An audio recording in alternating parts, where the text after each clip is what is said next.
สูงพี่น้องเฮาข่าวข่าเมื่อในวันที่18เดือนธันวาคม2เฮงปลาย24ข่าวมีดังข่าวหลายหัวข้อเสติมาต่อไต่ใครในพี่น้องข่าวข่าอ่อนตั้งสุดมาถอมด้วยหัวข้อข่าวที่1ค่ะในวันเว้งอันซึกอ้าง TNLA พ้องงำให้ปิ่นไว้มุ่งหอเฮิรนเป็นลิกตะอ้างในไว้มุ่งหอเฮิรนอำนั้นอิงทองสู้ก้นเมืองอันมีวันเว้งเจออันซึกอ้าง TNLA ตึกไลตีซึกมันเสพ้องงำไว้นั่นไว้ในเตใจตื้อลิกตะอ้างเตรียมหมายกว่าว่าหนังไหนคนในปืนตีก็หนึ่งลาดกว่าที่สื่อข่าวเอลาวดีว่าในเวียงนำสันในปู่ก้างปู่เกเขาลาดให้กวนวานเอาไว้มุ่งหอเฮิรนอำนั้นอิงทองจู้มาเสผุดไว้เขาถามกำเลียวว่าในเส้นหมายมุ่งหอเฮิรนนั่นใครเทียมซื้อไผแลใครถอนซื้อไผออกเสียไหนเขาลาดป้าว่าโปมีนาลุมลาวาก้าภายกดแซดกวนเขาออกอันซึก100 TNLAปืดผุยเป็นตั้งการมาไหนเตใส่ตื้อลิกตะอ้างเสมวนเมกว่าปันในค่ากุยกาเวียงนำสันในอำใจเจ้าคือตะอ้างอยู่เจ้าอันเดียวแลอำหู้ว่าจ่องเจ้าคือต่างคือก็โลปินใจตื้อลิกตะอ้างเตอำหู้ค่าในยาวฟางตึก1027ปอกกำหนึ่งในดับซึกตะอ้าง TNLA ตึกซิมไลเวียงนำตูนำสันนำคำกดขายมันตรงเมืองหลงเมืองงอเสียในเสในเลือนทน6 25วัน2เฮงปลาย24ปางตึก1027ปอกกำ2ในซ้ำตึกเอาไล่แทงเวียงหนองเขียวจอกเมสีป้อเมืองกุดเมืองมินเวียงอันตับซึกตะอ้าง TNLA ตึกซิมไลทั้งหมดมีอยู่12เวียงเย้าว่าหนังไหน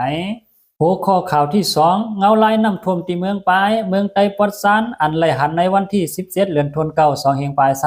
24ดังเตียวเสมอวันที่10เดือนธันวาคม2เฮงปลาย24ในเสเมืองไทยเมืองไต้เมืองมานหลายตีหลายเวียงญาลมแรงอันมีชื่อว่ายาจีนั่นโทท้องพัดมาแลเป็นฝนตกหาใหญ่อำถาดน้ำห้องน้ำเจหลายๆสายล้วนน้องทมฝั่งโลกใส่เฮือนเยเตือไข่ลอกนาป้าตั้งลินกวนตั้งน้ำในนั้นเวียงเมืองปายเมืองไต้ปวดซานอันยามเปลี่ยนเวียงเสาฟ้าไต้เก่าให้หอในปืนนั่นก็ป้าไว้เวียงหนึ่งที่เมืองปายมีไว้แตนฝ่ายหลวงนำปายเสล้วนแห้งหนาโหภายหลวงแตกแล่เจ้านาตีเขาไล่ปล่อยน้ำภายหลวงน้ำเสือน้ำซ้ำล้วนน้องเข้ามาในเวียงเมืองปายเหมือนหนังไล่หันในว่าไหนเมืองปายติดซับกันตั้งเหรียญลินเมืองย่างแหลงเสพองมือซึกมันแลซึกย่างแหลงเขาเปลี่ยนปังตึกกันนั่นก็ไล่ขามตามซึกไล่ไปเพซึกกำในซ้ำมายาเพสภาวะน้ำทมน้ำน้องแทงอยู่เยาเหมือนไหนก้อยหนังเก่าที่เวียงภายขุนก็น้ำภายขุนล้วนน้องมาแลเอาเปลี่ยนน้ำทมไว้เตือไข่ลอกนะเอก้าอ่านโหปากก็ย้าน้ำทมเปียดทั้งหมดว่าหนังในคาออกข่าว2หัวข้อในก็ไล่ปึงอีกเอามาเงาห่างเสียงใต้ออกไว้หนังในคาหัวข้อข่าวที่3ภูมิใจกวนเมืองทบเพน้ำทมในสิ่งใดหนังหือโปเตเป็นรองการปกป้องจอยแถมขึ้นกวนเมืองเจออันไรถูกเพศสภาวะน้ำน้องโลกทมนั่นวันที่17เดือนสิงหาคม2เฮงปลาย24เดือน10มนปีใต้2เฮง1ปากปลาย18นี้ขวางสีเอาขึ้นสิ่งใดไล่มีลิกคอปืนเผาขอดพอดก่อกำการจอยแถมกวนเมืองทบเพน้ำทมRCSS ในเสอาปุนพรเสาหันไซย้อยผู้จัดการห้องการหลวงปลายมากมีอ่อนโหผู้มีปุนพรห้องการหลวงและเจ้าหน้าที่ภายอุปเปิงผู้เข้าก่อกำการเสื้อเกี่ยวข้องเสให้จอยแถมรองหยับผึดก้นเมืองไล่ทบเพน้ำทมในสิ่งใดหลายปื้นปีกว่าว่าหนังไหนก่อกำการจอยแถมก้นเมืองทบเพน้ำทมRCSSในมีปุนพรมีนาการตาห่างแหนเงินกองกลางจอยแถมแล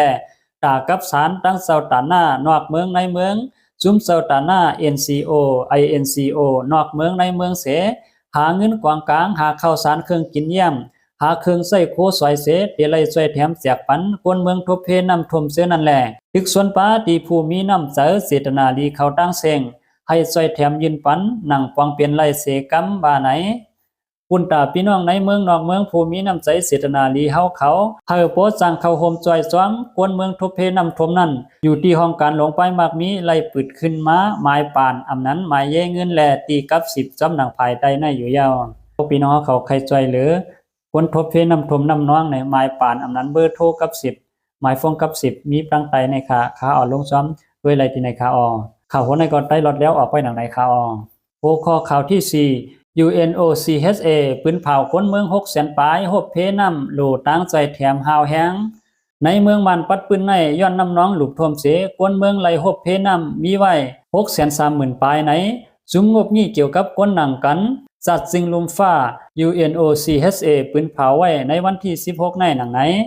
ย้อนลมแรงไต้ฝุ่นยากีเสเวง50กะเวงในเมืองมันปัดปื้นไหลฮบเพนำน้องหลุกทมในสิ่งใดปอดจาน14เซเวง